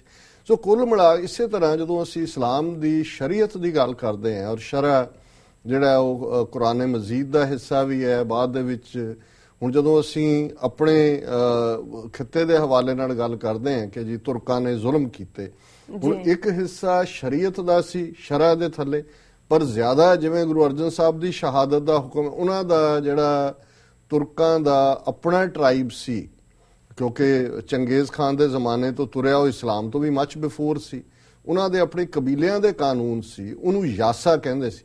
ਸੋ ਬਹੁਤ ਸਾਰੀਆਂ ਸਜ਼ਾਵਾਂ ਉਹ ਸ਼ਰੀਅਤ ਦਾ ਹਿੱਸਾ ਨਹੀਂ ਸੀ, ਉਹ ਆਪਣਾ ਟ੍ਰਾਈਬਲ ਕਾਨੂੰਨ ਜਿਹੜਾ ਹੈ ਉਹਨੂੰ ਲਾਗੂ ਕਰਦੇ ਸੀ। ਇਸੇ ਤਰ੍ਹਾਂ ਅਫਗਾਨਾਂ ਦੇ ਹਵਾਲੇ ਨਾਲ ਹੈ। ਹੁਣ ਅਫਗਾਨਾਂ 'ਚ ਬੇਸ਼ੱਕ ਇਸਲਾਮ 1450 ਸਾਲ ਪੁਰਾਣਾ ਹੈ, ਪਰ ਅਫਗਾਨਾਂ ਦੇ ਟ੍ਰਾਈਬ ਤਾਂ 5000 ਸਾਲ ਪੁਰਾਣੇ ਨੇ ਜੀ। ਉਹਨਾਂ ਦੇ ਬਹੁਤ ਸਾਰੇ ਕਾਨੂੰਨ ਜਿਹੜੇ ਨੇ ਉਹ ਆਪਣੇ ਕਬੀਲੇ ਦੇ ਹਵਾਲੇ ਨਾਲ ਨੇ। ਔਰ ਉਹਦੇ 'ਚੋਂ ਜਿਵੇਂ ਜੇ ਅਸੀਂ ਯੂਰਪ ਜਾਂ ਮਿਡਲ ਈਸਟ ਦੇ ਹਵਾਲੇ ਨਾਲ ਜਾਂ ਯਹੂਦੀਆਂ ਦੇ ਪਹਿਲੇ ਕਾਨੂੰਨ ਦੇ ਹਵਾਲੇ ਨਾਲ ਦੇਖਦੇ ਹਾਂ, ਉਹਨਾਂ ਦੀ ਐਕਸਪ੍ਰੈਸ਼ਨ ਹੋਏਗੀ an eye for an eye an apple for an apple. ਕਿ ਕਿਸੇ ਨੇ ਇੱਕ ਅੱਖ ਕੱਢੀ ਹੈ ਤੁਹਾਡੀ, ਤੁਸੀਂ ਉਹਦੀ ਕੱਢ ਦਿਓ। ਸਾਹਮਣੇ ਕਬੀਲੇ 'ਚ ਕਹਿੰਦੇ ਚੱਲ ਇਹਦੇ ਵੀ ਅੱਖ ਕੱਢ। ਜੇ ਕਿਸੇ ਨੇ ਸੇਬ ਦਿੱਤਾ ਹੈ ਤੁਹਾਨੂੰ ਤਾਂ ਉਹਨੂੰ ਤੁਸੀਂ ਸੇਬ ਦਿੰਦੇ ਹੋ। ਅਫਗਾਨਾਂ ਦੇ ਤਾਂ ਹੋਰ ਵੀ ਇਹਨਾਂ ਦੇ ਆਪਣੇ ਕਾਨੂੰਨ ਨੇ, ਜੇ ਉਹਨੇ ਤੁਹਾਡਾ ਚਾਚਾ ਮਾਰਿਆ ਆਪਣਾ ਚਾਚਾ ਉਹਦੇ ਹਵਾਲੇ ਕਰ ਦਿਓ।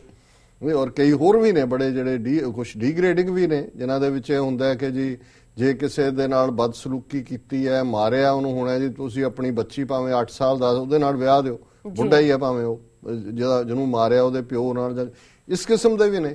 ਪਰ ਕੁੱਲ ਮਿਲਾ ਕੇ ਅਸੀਂ ਦੇਖਦੇ ਹਾਂ ਕਿ ਹਿਊਮਨ ਸੁਸਾਇਟੀ ਦੇ ਵਿੱਚ ਜਸਟਿਸ ਹੋਏ, ਨਿਆਂ ਹੋਏ, ਅਦਲ ਹੋਏ, ਇਹ ਇੱਕ ਵਿਚਾਰ ਸ਼ੁਰੂ ਤੋਂ ਹੀ ਹਾਵੀ ਸੀ ਕਿ ਭਾਈ ਹਰ ਇੱਕ ਨੂੰ ਜਿਹੜਾ ਉਹਦੇ ਨਾਲ ਬੇਸ਼ੱਕ ਆਪੋ ਆਪਣਾ ਕ੍ਰਾਈਟੇਰੀਆ ਸੀ, ਆਪੋ ਆਪਣਾ ਪੈਮਾਨਾ ਸੀ ਅਦਲ ਦਾ। ਸੋ ਸ਼ਰੀਅਤ ਨੇ ਕਾਫੀ ਕੁਝ ਕੋਡੀਫਾਈ ਕੀਤਾ। ਜਦੋਂ ਅਸੀਂ ਅਰਬਾਂ ਦੀ ਸੁਸਾਇਟੀ ਦੇਖਦੇ, ਹੁਣ ਅਫਗਾਨਾਂ ਦੀ ਗੱਲ ਕਰਕੇ ਹਟੇ ਜੀ, ਉਹ ਵੀ ਬੜੇ ਲਾਲਸ ਹੋਣਗੇ ਕਿਸੇ ਜ਼ਮਾਨੇ 'ਚ, ਪਰ ਜਿਵੇਂ ਉਹਨਾਂ ਨੂੰ ਇਸਲਾਮ ਦੇ ਹਵਾਲੇ ਨਾਲ ਡਿਸਪਲਿਨ ਕੀਤਾ, ਉਹਨਾਂ ਨੂੰ ਇੱਕ ਝੰਡਾ ਮਿਲਿਆ, ਇੱਕ ਵਿਚਾਰਧਾਰਾ ਮਿਲੀ, ਇੱਕ ਸ਼ਕਤੀ ਮਿਲੀ। ਫਿਰ ਤੁਸੀਂ ਅਰਬਾਂ ਦਾ ਉਭਾਰ ਦੇਖੋ ਵੀ ਕਿੱਥੋਂ ਤੱਕ ਪਹੁੰਚ ਗਏ। ਸਪੇਨ 600 ਸਾਲ ਉਹਨਾਂ ਦੇ ਥੱਲੇ ਰਿਹਾ ਹੈ, ਇੱਧਰ ਕਿੱਥੇ ਤੱਕ ਪਹੁੰਚੇ। ਫਿਰ ਤੁਰਕ, ਬੇਸ਼ੱਕ ਉਹਨਾਂ ਦੇ ਆਪਣੇ ਟ੍ਰਾਈਬਲ ਵੀ ਚੰਗੇਜ਼ ਖਾਨ ਦੇ ਜ਼ਮਾਨੇ ਤੋਂ, ਉਹਨਾਂ ਨੇ ਕਿੰਨਾ ਵੱਡਾ ਹਿੱਸਾ ਕਿੱਥੇ ਪਹੁੰਚ ਗਿਆ। ਚੰਗੇਜ਼ ਖਾਨ ਦਾ ਮੁੰਡਾ ਕੁਬਲੇ ਖਾਨ, ਚੀਨ ਦੂਜੇ ਤੀਜੇ, ਉਧਰ ਬਾਬਰ ਜਿਹੜਾ ਉਹ ਇੰਡੀਆ ਪਹੁੰਚ ਗਿਆ। ਸੋ ਕੁੱਲ ਮਿਲਾ ਕੇ ਜਦੋਂ ਅਸੀਂ ਯੂਰਪ ਦੇ ਹਵਾਲੇ ਨਾਲ ਔਰ ਅੱਜ ਅਸੀਂ ਵੈਸਟਰਨ ਡੈਮੋਕ੍ਰੇਸੀ ਦੀ ਗੱਲ ਕਰਦੇ ਹਾਂ, ਸੋ ਉਸ ਵੇਲੇ ਇੰਗਲੈਂਡ ਦੇ ਵਿੱਚ ਜਿਹੜਾ ਪੋਪ ਦੀ ਤਾਕਤ ਹੈ, ਪੋਪ ਚੈਲੰਜ ਹੋਣਾ ਸ਼ੁਰੂ ਹੋ ਗਿਆ ਸੀ, ਕਿਉਂਕਿ ਇੱਕ ਇੰਗਲੈਂਡ ਦਾ ਬਾਦਸ਼ਾਹ ਜਿਹੜਾ ਉਹ ਆਪਣੀ ਮਰਜ਼ੀ ਨਾਲ ਵਿਆਹ ਕਰਨਾ ਚਾਹੁੰਦਾ ਸੀ ਹੋਰ, ਤੇ ਡਾਈਵੋਰਸ ਜਿਹੜਾ ਹੈ ਇਹ ਅਲਾਉਡ ਨਹੀਂ ਹੈ ਕੈਥੋਲਿਕਸ। ਉਹਨਾਂ 'ਚ ਹੁੰਦਾ ਹੈ ਕਿ ਰਿਸ਼ਤੇ ਜਿਹੜੇ ਨੇ ਹੈਵਨ 'ਚ ਬਣਦੇ ਨੇ ਤੇ ਉੱਥੇ ਹੀ ਟੁੱਟਦੇ ਨੇ। ਤਾਂ ਉਹਨੇ ਕਿਹਾ ਜਾ ਮੈਂ ਤੁਹਾਡਾ ਚਰਚ ਹੀ ਨਹੀਂ ਮੰਨਦਾ। ਉਹਨੇ ਇੰਗਲੈਂਡ ਦੇ ਬਾਦਸ਼ਾਹ ਨੇ ਆਪਣਾ ਚਰਚ ਆਫ ਇੰਗਲੈਂਡ ਬਣਾ ਲਿਆ। ਹੁਣ ਉਹ ਸਾਰਾ ਦੌਰ ਸੀ ਇਸ 1215 ਦੇ ਨੇੜੇ, ਜਦੋਂ ਇੱਕ ਪਾਸੇ ਰਿਬੈਲੀਅਨ ਉਹਨਾਂ ਦੇ ਰਾਜੇ ਦੇ ਕੋਰਟ 'ਚ ਵੀ ਦਰਬਾਰੀਆਂ ਦੀ ਇੰਟਰੀਗ ਚੱਲ ਰਹੀ ਸੀ, ਉਧਰੋਂ ਜਿਹੜਾ ਉਹਨਾਂ ਦਾ ਚਰਚ ਆਪਣਾ ਬਣਾਇਆ ਸੀ, ਉਸ ਆਰਚ ਬਿਸ਼ਪ ਉਹਦਾ ਸੀ ਸਟੀਫਨ ਲੈਂਗਟਨ ਜੀ। ਉਹਨੇ ਇਸ ਆਰਚ ਬਿਸ਼ਪ ਨੇ ਟਰਾਈ ਕੀਤਾ ਕਿ ਇਹਨੂੰ ਥੋੜਾ ਜਿਹਾ ਨੇੜੇ ਲਿਆਂਦਾ ਜਾਏ। ਸੋ ਉਹਦੇ ਥੱਲੇ ਉਹਨਾਂ ਨੇ ਇੱਕ ਐਗਰੀਮੈਂਟ ਸਾਈਨ ਕੀਤਾ, ਜਿਹਦੇ ਥੱਲੇ ਇੱਕ ਪਾਸੇ ਉਹ ਦਰਬਾਰੀ ਬੈਰਨ ਸਨ, ਇੱਕ ਪਾਸੇ ਕਿੰਗ ਸੀ। ਹਾਲਾਂਕਿ ਇਹਦੇ 'ਚ ਜੋ ਕੁਝ ਸੀ ਉਦੋਂ 'ਚ 2 ਹਫ਼ਤੇ ਬਾਅਦ ਉਹਨੂੰ ਜਿਹੜਾ ਪੋਪ ਸੀ ਉਹਨੇ ਰਿਜੈਕਟ ਕਰ ਦਿੱਤਾ, ਲੇਕਿਨ ਉਹ ਇੱਕ ਆਧਾਰ ਬਣ ਗਿਆ। ਪਹਿਲੀ ਵਾਰ ਹਿਸਟਰੀ ਦੇ ਵਿੱਚ ਇਹ ਸੀ, ਖਾਸ ਤੌਰ ਤੇ ਕਿੰਗਸ ਔਰ ਕੁਈਨਸ ਦੀ। ਹੁਣ ਅੱਜ ਵੀ ਇੰਗਲੈਂਡ ਦੇ ਵਿੱਚ ਕੁਈਨ ਹੈਗੀ ਹੈ, ਉਹ ਰਾਣੀ ਹੈ, ਉਹਨੂੰ 62 ਸਾਲ ਹੋ ਗਏ ਨੇ ਰਾਜ ਕਰਦੇ। 1953 'ਚ ਬੈਠੀ ਸੀ, ਅਜੇ ਵੀ ਬੈਠੀ ਹੈ। ਡੈਨਮਾਰਕ ਦੀ ਰਾਣੀ ਹੈ, ਜਾਪਾਨ ਦਾ ਰਾਜਾ ਜਾਂ ਰਾਣੀ ਹੈ, ਇਧਰ ਨਿਊਜ਼ੀਲੈਂਡ, ਹੁਣ ਕੈਨੇਡਾ ਦੇ ਨੋਟ ਦੇਖੋ ਉਹਦੇ ਤੇ ਵੀ ਇੰਗਲੈਂਡ ਦੀ ਰਾਣੀ। ਅਜੇ ਕੋਈ ਇਹ ਨਹੀਂ ਹੈ ਵੀ ਰਾਜੇ ਰਾਣੀਆਂ ਦਾ ਮੁੱਕ ਗਿਆ, ਪਰ ਇਹ ਨਹੀਂ ਹੈ ਵੀ ਉਹ ਕਾਨੂੰਨ ਤੋਂ ਉੱਪਰ ਨੇ ਜੀ। ਸੋ ਇਹ ਜਿਹੜੀ ਬਿਗਨਿੰਗ ਸੀ ਮੈਗਨਾ ਕਾਰਟਾ ਦੀ, ਉਹ ਇਹ ਸੀ ਕਿ ਬਾਦਸ਼ਾਹ ਵੀ ਜਿਹੜਾ ਉਹ ਜਵਾਬਦੇਹ ਹੈ ਲਾਅ ਦੇ ਥੱਲੇ। ਔਰ ਜਿਹਨੂੰ ਅਸੀਂ ਬਰਾਬਰੀ ਦੀ ਸੁਸਾਇਟੀ ਦੀ ਗੱਲ ਕਰਦੇ ਹਾਂ, ਮੈਗਨਾ ਕਾਰਟਾ ਉਸ ਦੀ ਬਿਗਨਿੰਗ ਸੀ। ਔਰ ਇਸ ਦੇ ਵਿੱਚ 63 ਕਲੌਜ਼ ਸੀ ਕੁੱਲ।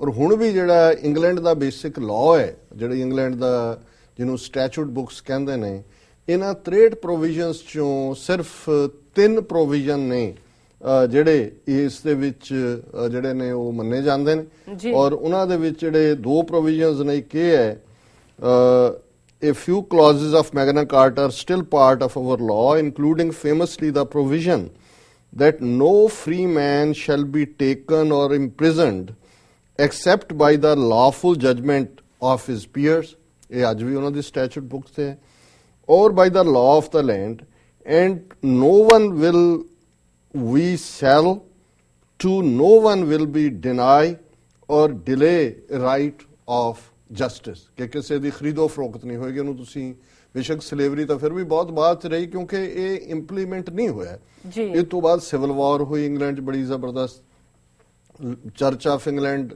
ਆਪਣੀ ਥਾਂ ਤੇ, ਫਿਰ ਉਹ ਕੈਥੋਲਿਕਸ ਦੀ ਪਰਸੀਕਿਊਸ਼ਨ, ਯਹੂਦੀਆਂ ਦੀ ਪਰਸੀਕਿਊਸ਼ਨ ਜਾਰੀ ਰਹੀ ਇੰਡਸਟਰੀਅਲ ਰੈਵੋਲੂਸ਼ਨ ਤੱਕ ਵੀ ਜਿਹੜਾ ਹੈ। ਸੋ ਇਹ ਨਹੀਂ ਹੈ ਕਿ ਕੋਈ ਮੈਗਨਾ ਕਾਰਟਾ ਦੇ ਨਾਲ ਸਾਰੀ ਕੋਈ ਲਾਫੁਲ ਸੁਸਾਇਟੀ ਬਣ ਗਈ, ਪਰ ਇੱਕ ਬਿਗਨਿੰਗ ਸੀ ਇਸ ਆਧਾਰ ਦੀ ਕਿ ਵੀ ਇਹ ਜਿਹੜਾ ਹੈ ਕਿੰਗ ਜਿਹੜਾ ਉਹ ਆਨਸਰੇਬਲ ਹੈ ਟੂ ਦੈਟ। ਔਰ ਇਹ ਜਿਹੜਾ ਮੈਗਨਾ ਕਾਰਟਾ ਜਿਹਨੂੰ ਕਿਹਾ ਜਾਂਦਾ ਹੈ, ਇਸ ਦੀਆਂ ਉਦੋਂ 11 ਕਾਪੀਆਂ ਜਿਹੜੀਆਂ ਨੇ ਕੁੱਲ ਲਿਖੀਆਂ ਗਈਆਂ, ਉਦੋਂ ਕੋਈ ਉਸ ਕਿਸਮ ਦਾ ਨਹੀਂ ਸੀ ਲਿਖਣ ਦਾ। ਇਹ ਇੱਕ ਸ਼ੀਪ, ਭੇਡ ਦੀ ਚਮੜੀ ਦੇ ਉੱਤੇ ਲਿਖੀਆਂ ਗਈਆਂ, ਸ਼ੀਪ ਸਕਿਨ ਦੇ ਉੱਤੇ। ਔਰ ਇਹਨਾਂ ਜਿਹੜੀਆਂ 11 ਕਾਪੀਆਂ ਲਿਖੀਆਂ ਗਈਆਂ, ਇਹਨਾਂ ਚੋਂ ਸਿਰਫ 4 ਜਿਹੜੀਆਂ ਨੇ ਓਰੀਜਨਲ ਫਾਰਮ 'ਚ ਅਵੇਲੇਬਲ ਨੇ, 2 ਜਿਹੜੀਆਂ ਨੇ ਉੱਥੋਂ ਦੀ ਮੇਨ ਲਾਇਬ੍ਰੇਰੀ 'ਚ ਪਈਆਂ, ਇੱਕ ਲਿੰਕਨ ਕੈਥੀਡਰਲ 'ਚ ਹੈ ਔਰ ਇੱਕ ਸੈਲਿਸਬਰੀ ਕੈਥੀਡਰਲ ਦੇ ਵਿੱਚ ਮੌਜੂਦ ਹੈ। ਔਰ ਇਹਦੇ 'ਚ ਖਾਸ ਤੌਰ ਤੇ ਕਿਉਂਕਿ ਹੁਣ ਇਹ 800 ਸਾਲਾ ਸੈਲੀਬ੍ਰੇਸ਼ਨ ਸੀ ਔਰ ਇਹ ਵੀ ਸਵਾਲ ਰਿਸਰਚ ਹੋਈ ਕਿ ਲਿਖੀਆਂ ਕਿਨੇ ਨੇ। ਪਹਿਲਾਂ ਤਾਂ ਹੋਇਆ ਜੇ ਕਿੰਗ ਜੌਨ ਦਾ ਕੋਈ ਕਰਮਚਾਰੀ ਹੋਏਗਾ, ਹੁਣ ਜਿਹੜੀਆਂ ਕਾਪੀਆਂ ਦੋਨੋਂ ਕੈਥੀਡਰਲਸ ਦੇ ਵਿੱਚ ਪਈਆਂ ਉਹਨਾਂ ਤੋਂ ਨਾਂ ਵੀ ਸਾਹਮਣੇ ਆਇਆ ਔਰ ਦਰਸ਼ਕ ਜਿਹੜੇ ਨੇ ਉਹ ਲਗਾਤਾਰਤਾ ਨਾਲ ਸਕਰੀਨ ਤੇ ਦੇਖ ਰਹੇ ਹੋਣਗੇ। ਅਸੀਂ ਕਾਫੀ ਜਿਹੜਾ ਕੋਸ਼ਿਸ਼ ਕੀਤੀ ਹੈ ਕਿ ਉਸ ਸਕ੍ਰਿਪਚਰ ਨੂੰ ਵੀ ਲਿਆਈਏ ਜਿਹੜੀ ਮੈਗਨਾ ਕਾਰਟਾ ਦੀ, ਨਾਟ ਸਕ੍ਰਿਪਚਰ, ਜਿਹੜੀ ਲਿਖਤ ਸੀ, ਮੈਨੂਸਕ੍ਰਿਪਟਸ ਨੇ ਉਹਨਾਂ ਦੀਆਂ ਕਾਪੀਜ਼। ਸੋ ਇਹ ਹੁਣ ਮੰਨਿਆ ਜਾਂਦਾ ਹੈ ਕਿ ਵੀ ਚਰਚ ਨੇ ਇਸ ਦੇ ਵਿੱਚ ਕਾਫੀ ਰੋਲ ਅਦਾ ਕੀਤਾ ਸੀ ਔਰ ਇਹ ਆਧਾਰ ਬਣਿਆ ਜਿਹੜਾ ਕੁੱਲ ਮਿਲਾ ਕੇ ਜਿਵੇਂ ਅਸੀਂ ਕਹੇ ਕਿ ਰਾਜੇ ਨੂੰ ਆਨਸਰੇਬਲ ਬਣਾਉਣ ਦਾ। ਔਰ ਇਸ 800 ਸਾਲਾ ਫੰਕਸ਼ਨ ਦੇ ਮੌਕੇ ਕੁਈਨ ਔਰ ਡੇਵਿਡ ਕੈਮਰੌਨ ਔਰ ਦੂਸਰਾ ਉਹਨਾਂ ਨੇ ਉਦਘਾਟਨ ਵੀ ਕੀਤਾ ਤੇ ਫਿਰ ਰਿਵਰ ਥੇਮਸ ਦੇ ਵਿੱਚ ਇੱਕ ਬੋਟ ਦੇ ਵਿੱਚ ਉਹਨਾਂ ਨੇ ਉਸ ਜਰਨੀ ਨੂੰ, ਜਿਹੜੀ ਕਿ 800 ਸਾਲ ਦੀ ਜਰਨੀ ਹੈ ਮੈਗਨਾ ਕਾਰਟਾ ਦੀ, ਉਸ ਨੂੰ ਵੀ ਲਿਆਂਦਾ। ਸੋ ਅਸੀਂ ਸਮਝਦੇ ਹਾਂ ਕਿ ਵੀ ਇਸ ਪਰਸਪੈਕਟਿਵ ਦੇ ਨਾਲ ਜੇ ਅਸੀਂ ਸਿੱਖ ਪਰਸਪੈਕਟਿਵ ਦੀ ਗੱਲ ਨਾ ਕਰੀਏ ਤੇ ਡਿਸਕਸ਼ਨ ਕੰਪਲੀਟ ਨਹੀਂ ਹੋਏਗੀ। ਔਰ ਮੈਂ ਸਮਝਦਾ ਵੀ ਬੇਸ਼ੱਕ ਜਿਹੜਾ ਚਰਚ ਜਿਹਨੇ ਇਹ ਆਪਸ ਦੇ ਵਿੱਚ ਇਹਨਾਂ ਦਾ ਸਮਝੌਤਾ ਕਰਵਾਇਆ, ਉਹ ਖੁਦ ਵੀ ਜਿਵੇਂ ਮੈਂ ਦੱਸਿਆ ਈਵਨ ਸੈਕੰਡ ਵਰਲਡ ਵਾਰ ਤੱਕ ਵੀ ਇਹਨਾਂ ਦਾ ਰੋਲ ਡਿਫਰੈਂਟ ਰਿਹਾ, ਪਰ ਇਸ ਦੇ ਉਲਟ ਬਹੁਤ ਸਾਰੀਆਂ ਜਦੋਂ ਅਸੀਂ ਹਿਊਮਨ ਰਾਈਟਸ ਦੇ ਹਵਾਲੇ ਨਾਲ ਜਾਂ ਇਕੁਆਲਿਟੀ, ਇਗਾਲੀਟੇਰੀਅਨ, ਵਿਮਨ ਰਾਈਟਸ ਦੇ ਹਵਾਲੇ ਨਾਲ ਗੱਲ ਕਰਦੇ ਹਾਂ, ਸੋ ਅਸੀਂ ਸਮਝਦੇ ਹਾਂ ਵੀ ਧਰਮਾਂ ਦੀ ਦੁਨੀਆ 'ਚ ਗੁਰੂ ਨਾਨਕ ਸਾਹਿਬ ਦੀ ਬੁਲੰਦ ਆਵਾਜ਼ ਜਿਹੜੀ ਹੈ, ਸਭਨਾ ਜੀਆਂ ਕਾ ਇੱਕ ਦਾਤਾ, ਇਹ ਕਾਨਸੈਪਟ ਜਦੋਂ ਇੱਕ ਰੱਬ ਦੀ ਗੱਲ ਆਈ ਤੇ ਫਿਰ ਉਹਨਾਂ ਨਿਮਾਣਿਆਂ ਨਿਤਾਣਿਆਂ ਦੀ ਗੱਲ ਆਈ, ਨਾਨਕ ਤਿਨ ਕੇ ਸੰਗ ਸਾਥ ਵੱਡਿਆਂ ਸਿਉ ਕਿਆ ਰੀਸ, ਫਿਰ ਔਰਤਾਂ ਦੇ ਹੱਕਾਂ ਦੀ ਗੱਲ ਆਈ ਕਿ ਸੋ ਕਿਉਂ ਮੰਦਾ ਆਖੀਐ ਜਿਤ ਜੰਮੇ ਰਾਜਾਨ, ਔਰ ਫਿਰ ਜਦੋਂ ਤਖਤ ਦੀ ਗੱਲ ਆਈ, ਬਾਦਸ਼ਾਹ ਦੀ ਆਨਸਰੇਬਿਲਿਟੀ ਦੀ ਗੱਲ ਆਈ, ਤੇ ਬੜਾ ਕਲੀਅਰ ਕਾਨਸੈਪਟ ਹੈ ਕਿ ਤਖਤ ਬਹਿ ਤਖਤ ਹੈ ਕੇ ਲਾਇਕ, ਕਿ ਇਹ ਕਿਉਂਕਿ ਹੁਣ ਜਿਹੜਾ ਯੂਰਪ ਜਾਂ ਈਵਨ ਕ੍ਰਿਸਚੀਅਨਿਟੀ ਦੇ ਹਵਾਲੇ ਨਾਲ ਵੀ ਇਹ ਸੀ ਕਿ king can do no wrong, ਕਿ ਬਾਦਸ਼ਾਹ ਗਲਤ ਹੋ ਹੀ ਨਹੀਂ ਸਕਦਾ। ਇਹ ਮੈਗਨਾ ਕਾਰਟਾ ਤੋਂ ਪਹਿਲਾਂ ਵੀ ਸੀ, ਉਸ ਤੋਂ ਬਾਅਦ ਵੀ ਇਹ ਪ੍ਰਵੇਲ ਕਰਦਾ ਰਿਹਾ ਕਿ ਬਾਦਸ਼ਾਹ ਗਲਤ ਹੋ ਹੀ ਨਹੀਂ ਸਕਦਾ। ਪਰ ਇੱਥੇ ਜਿਹੜਾ ਫਰਮਾਨ ਗੁਰੂ ਸਾਹਿਬ ਦਾ ਸੀ ਸੁਸਾਇਟੀ ਦੇ ਲਈ ਕਿ ਤਖਤ ਤੇ ਉਹੀ ਬਹਿ ਸਕਦਾ ਹੈ ਜਾਂ ਉਹਨੂੰ ਹੀ ਬਹਿਣ ਦਾ ਹੱਕ ਹੈ ਜਿਹੜਾ ਤਖਤ ਤੇ ਬਹਿਣ ਦੇ ਲਾਇਕ ਹੈ। ਇਹਦਾ ਮਤਲਬ ਹੈ ਕਿ ਕੋਈ ਵੀ ਹੈਰੀਡਿਟਰੀ ਤਾਕਤ ਦੇ ਨਾਲੋਂ ਜਾਂ ਹੈਰੀਡਿਟਰੀ ਰਾਈਟ ਦੇ ਨਾਲੋਂ ਜਿਹੜੀ ਐਬਿਲਿਟੀ ਹੈ ਉਹ ਕ੍ਰਾਈਟੇਰੀਆ ਬਣੀ। ਔਰ ਫਿਰ ਇਸ ਗੁਰਬਾਣੀ ਔਰ ਸਿੱਖ ਵਿਚਾਰਧਾਰਾ ਨੇ ਜ਼ੁਲਮ ਨੂੰ ਚੈਲੰਜ ਕਰਨ ਦੀ ਗੱਲ ਸਿਖਾਈ ਬਰਾਬਰੀ ਦੇ ਆਧਾਰ ਤੇ। ਇਸ ਦੇ ਲਈ ਨਹੀਂ ਕਿ ਅਸੀਂ ਕੋਈ ਬੋਰਨ ਰੇਸ ਹੈ, ਅਸੀਂ ਸੁਪੀਰੀਅਰ ਰੇਸ ਹੈ, ਅਸੀਂ ਰਾਜ ਕਰਨ ਲਈ ਬਣੇ ਜਿਵੇਂ ਯਹੂਦੀਆਂ ਦੇ ਹਵਾਲੇ ਨਾਲ ਸੀ ਕਿ ਚੋਜ਼ਨ ਪੀਪਲ ਆਫ ਦਾ ਗॉड। ਇਹ ਕਾਨਸੈਪਟ ਨਹੀਂ ਸੀ। ਇੱਥੇ ਇਹ ਕਾਨਸੈਪਟ ਸੀ ਕਿ ਭਾਈ ਅਸੀਂ ਉਹ ਸਮਾਜ ਸਿਰਜਣਾ ਚਾਹੁੰਦੇ ਹਾਂ ਜਿਸ ਪਰਥਾਇਆ ਸੀ। ਗੁਰੂ ਅਰਜਨ ਸਾਹਿਬ ਦਾ ਇਹ ਫਰਮਾਨ ਅਕਸਰ ਮੈਂ ਦੁਹਰਾਉਂਦਾ ਕਿ ਹੁਣ ਹੁਕਮ ਹੋਆ ਮਿਹਰਬਾਨ ਦਾ, ਪੈ ਕੋਏ ਨਾ ਕਿਸੇ ਰਿੰਝਾਣ ਦਾ, ਸਭੇ ਸੁਖਾਲੀ ਉੱਠਿਆ ਹੁਣ ਹੋਆ ਹਲੇਮੀ ਰਾਜ ਜਿਉ, ਕਿ ਐਸਾ ਰਾਜ, ਐਸਾ ਪੋਲੀਟੀਕਲ ਸਿਸਟਮ ਜਿੱਥੇ ਕੋਈ ਕਿਸੇ ਨੂੰ ਰਿੰਝਾਏ ਨਾ। ਰਿੰਝਾਣਾ ਹੁੰਦਾ ਤੰਗ ਕਰਨਾ, ਕੋਈ ਤੰਗ ਨਾ ਕਰੇ, ਸਾਰੇ ਸੁਖੀ ਵਸਣ, ਇਹ ਹਲੀਮੀ ਰਾਜ ਹੈ। ਸੋ ਹੁਣ ਇਹ ਹਲੀਮੀ ਰਾਜ ਦਾ ਕਨਸੈਪਟ ਜਾਂ ਭਗਤ ਰਵਿਦਾਸ ਜੀ ਦਾ ਬੇਗਮਪੁਰਾ ਸ਼ਹਿਰ ਕੋ ਨਾਉ, ਕਿ ਜਿੱਥੇ ਕੋਈ ਬੇਗਮ ਨਾ ਹੋਏ ਜਾਂ ਜਿੱਥੇ ਕੋਈ ਗਮ ਨਾ ਹੋਏ, ਉਹ ਬੇਗਮਪੁਰਾ ਸਾਡਾ ਸ਼ਹਿਰ ਹੈ। ਸੋ ਇਹ ਜਿਹੜੀ ਸਾਰੀ ਬਰਾਬਰੀ ਦੀ, ਇਗਾਲੀਟੇਰੀਅਨਿਜ਼ਮ ਦੀ ਗੱਲ ਗੁਰਮਤ ਦੇ ਕਨਸੈਪਟ ਨਾਲ ਆਈ।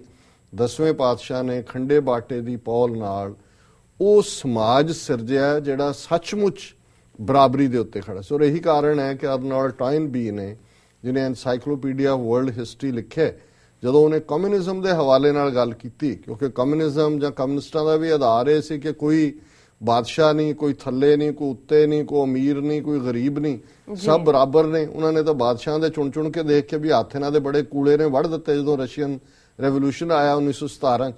ਸੋ ਉਹਨੇ ਕਿਹਾ ਕਿ it may be the prototype of Sikhism, ਕਿਉਂਕਿ ਖਾਲਸਾ ਬ੍ਰਦਰਹੁੱਡ ਬਰਾਬਰੀ ਤੇ ਕਨਸੈਪਟ ਤੇ ਸੀ। ਔਰ ਉਹਦੇ ਚ ਫਿਰ ਗੁਰੂ ਸਾਹਿਬ ਨੇ ਨਾ ਸਿਰਫ ਪਾਤਸ਼ਾਹਾਂ, ਰਾਜਿਆਂ, ਰਾਣਿਆਂ ਨੂੰ ਵੰਗਾਰਨ ਦਾ ਜਿਹੜਾ ਬਲ ਖਾਲਸੇ ਨੂੰ ਦਿੱਤਾ, ਔਰ ਉਹਨਾਂ ਨੇ ਵੰਗਾਰ ਕੇ ਬੜੇ ਬੜੇ ਤਖਤਾਂ ਤਾਜਾਂ ਵਾਲੇ ਮਿੱਟੀ ਦੇ ਵਿੱਚ ਰਲਾਏ। ਇੱਥੇ ਉਲਟ ਇਤਿਹਾਸ ਦਾ ਉਲਟੀ ਗੰਗ ਬਹਾਈ, ਜਿਹਨੂੰ ਅਸੀਂ ਕਵਾਂਗੇ, ਜਦੋਂ ਗੁਰੂ ਸਾਹਿਬ ਨੇ ਫਰਮਾਇਆ ਕਿ ਇਨ ਗਰੀਬ ਸਿੱਖਨ ਕੋ ਦੇਉ ਪਾਤਸ਼ਾਹੀ, ਇਹ ਯਾਦ ਰੱਖੇ ਹਮਰੀ ਗੁਰਿਆਈ। ਔਰ ਫਿਰ ਜਦੋਂ ਅਸੀਂ ਕਹਿੰਦੇ ਹਾਂ ਕਿ ਜਿਨ ਕੀ ਜ਼ਾਤ ਵਰਣ ਕੁਲ ਮਾਹੇ, ਸਰਦਾਰੀ ਨਾ ਭਈ ਕਦਾਹੇ, ਤਿਨ ਹੀ ਕੋ ਸਰਦਾਰ ਬਣਾਉ, ਤਬੈ ਗੋਬਿੰਦ ਸਿੰਘ ਨਾਮ ਖਾਉ। ਸੋ ਜਿਹੜਾ ਖਾਲਸਾ ਬ੍ਰਦਰਹੁੱਡ ਹੈ, ਖਾਲਸਾ ਸੁਸਾਇਟੀ ਹੈ, ਉਹਨੇ ਉਹ ਬਰਾਬਰੀ ਦਾ ਕਨਸੈਪਟ ਦਿੱਤਾ ਹੈ, ਜਿੱਥੇ ਨਿਮਾਣਾ ਨਿਤਾਣਾ ਜਿਹੜਾ ਹੈ ਉਸ ਕੋਲ ਵੀ ਹੱਕ ਹੈ। ਇਹ ਨਹੀਂ ਵੀ ਬਾਦਸ਼ਾਹ ਦਾ ਪੁੱਤਰ ਹੀ ਬਾਦਸ਼ਾਹ ਬਣੇਗਾ। ਔਰ ਇਸ ਗੱਲ ਨੂੰ ਹੀ ਮੱਦੇਨਜ਼ਰ ਰੱਖਦੇ ਹਾਂ ਅਸੀਂ ਸਮਝਦੇ ਹਾਂ ਕਿ ਅੱਜ ਵੀ ਜਦੋਂ ਅਸੀਂ ਖਾਲਿਸਤਾਨ ਦੇ ਬੇਸ਼ੱਕ ਜਿਨ੍ਹਾਂ ਮੁਲਕਾਂ 'ਚ ਅਸੀਂ ਬੈਠੇ ਹਾਂ, ਇਹਨਾਂ ਨੂੰ ਅਸੀਂ ਇੱਕ ਆਈਡੀਅਲ, ਇੱਕ ਚੰਗੀ ਸੁਸਾਇਟੀ ਕਹਿੰਦੇ ਹਾਂ, ਹੱਕ ਨੇ, ਲੇਕਿਨ ਇਹਨਾਂ ਦੇ ਆਪਣੇ ਫਲॉ ਨੇ, ਆਪਣੀਆਂ ਕਮਜ਼ੋਰੀਆਂ ਨੇ। ਔਰ ਅਸੀਂ ਜਦੋਂ ਅੱਜ ਮੈਗਨਾ ਕਾਰਟਾ ਦੀ ਇਸ 800th ਐਨੀਵਰਸਰੀ ਨੂੰ ਜਿਹੜਾ ਇਹ ਅੱਜ ਦਾ ਪ੍ਰੋਗਰਾਮ ਜਿਹੜਾ ਸਮਰਪਣ ਕੀਤਾ, ਉੱਥੇ ਅਸੀਂ ਇਹ ਵੀ ਦੇਖੀਏ ਕਿ ਜਿਸ ਧਰਤੀ ਤੋਂ ਅਸੀਂ ਆਏ ਹਾਂ, ਜਿਹੜੀ ਅੱਜ ਲਾਰਜੈਸਟ ਡੈਮੋਕ੍ਰੇਸੀ ਦੇ ਥੱਲੇ 1 ਬਿਲੀਅਨ 300 ਮਿਲੀਅਨ ਪੀਪਲ, ਇੱਕ ਲਾਲੈਸ ਸੁਸਾਇਟੀ, ਰੂਲ ਆਫ ਦਾ ਜੰਗਲ, ਸਭ ਤੋਂ ਵੱਡਾ ਕਨਸਟੀਟਿਊਸ਼ਨ ਰੱਖ ਕੇ ਬੈਠੇ ਨੇ, ਸਭ ਤੋਂ ਬੇਈਮਾਨ, ਕਿ ਅਸੀਂ ਉਸ ਸਟੈਂਗਲ ਹੋਲਡ ਨੂੰ ਵੀ ਤੋੜਨੇ। ਔਰ ਉੱਥੇ ਸੱਚਮੁੱਚ ਲਾ ਜਾਂ ਅਦਲ ਜਾਂ ਇਨਸਾਫ ਉਹੀ ਹੁੰਦਾ ਹੈ ਜਿੱਥੇ ਬਿਨਾਂ ਜ਼ਾਤ, ਰੰਗ, ਨਸਲ, ਧਰਮ, ਜੈਂਡਰ ਦੇ ਵਿਤਕਰੇ ਦੇ ਸਾਰਿਆਂ ਨੂੰ ਬਰਾਬਰ ਜਿਹੜਾ ਪ੍ਰਫੁੱਲਤ ਹੋਣ ਦੇ ਹੱਕ ਮਿਲਣ। ਸੋ ਅਸੀਂ ਸਮਝਦੇ ਹਾਂ ਵੀ ਸਪਿਰਿਟ ਆਫ ਮੈਗਨਾ ਕਾਰਟਾ ਜਿਹੜੀ ਸੀ, ਭਾਵੇਂ ਉਹਦੇ ਕੰਟੈਂਪਰੇਰੀ ਸਰਕਮਸਟੈਂਸਸ ਕੀ ਸੀ, ਉਹਦਾ ਇੱਕ ਅੱਛਾ ਮਾਡਲ ਸਿੱਖ ਮਾਡਲ ਹੈ। ਔਰ ਅਸੀਂ ਇਹ ਆਸ ਕਰਦੇ ਹਾਂ ਕਿ ਖਾਲਿਸਤਾਨ ਦੀ ਕਾਇਮੀ ਨਾਲ ਜਦੋਂ ਅਸੀਂ ਖਾਲਸਾ ਬ੍ਰਦਰਹੁੱਡ ਦਾ ਜਿਹੜਾ ਬੇਸਿਕ ਕਨਸੈਪਟ ਹੈ, ਉਹਨੂੰ ਬਰਾਬਰੀ ਦੇ ਕਨਸੈਪਟ ਨੂੰ, ਔਰ ਉਹਦੇ ਚ ਪਰਸੂਟ ਆਫ ਹੈਪੀਨੈਸ ਨੂੰ, ਔਰ ਸਟਿਲ ਉਸ ਦਾ ਜਿਹੜਾ ਕੋਰ ਹੈ ਉਹ ਸਪਿਰਿਚੁਅਲ ਐਲੀਮੈਂਟ ਨੂੰ ਇੰਪਲੀਮੈਂਟ ਕਰਾਂਗੇ, ਤੇ ਫਿਰ ਇਹ ਇੱਕ ਦੁਨੀਆ ਦੇ ਲਈ ਰੋਲ ਮਾਡਲ ਫਰਦਰ ਹੋਏਗਾ। ਸੋ ਇਹ ਅੱਜ ਦਾ ਮੇਨ ਵਿਚਾਰ ਜੀ। ਡਾਕਟਰ ਸਾਹਿਬ, ਇਸ ਨਾਲ ਨੇ ਬ੍ਰੇਕ। ਵਿਊਅਰਸ, ਤੁਸੀਂ ਇਸ ਤਰ੍ਹਾਂ ਬਨੇ ਰਹੋ, ਮਿਲਦੇ ਆ ਆਫਟਰ ਦਿਸ ਸ਼ਾਰਟ ਬ੍ਰੇਕ।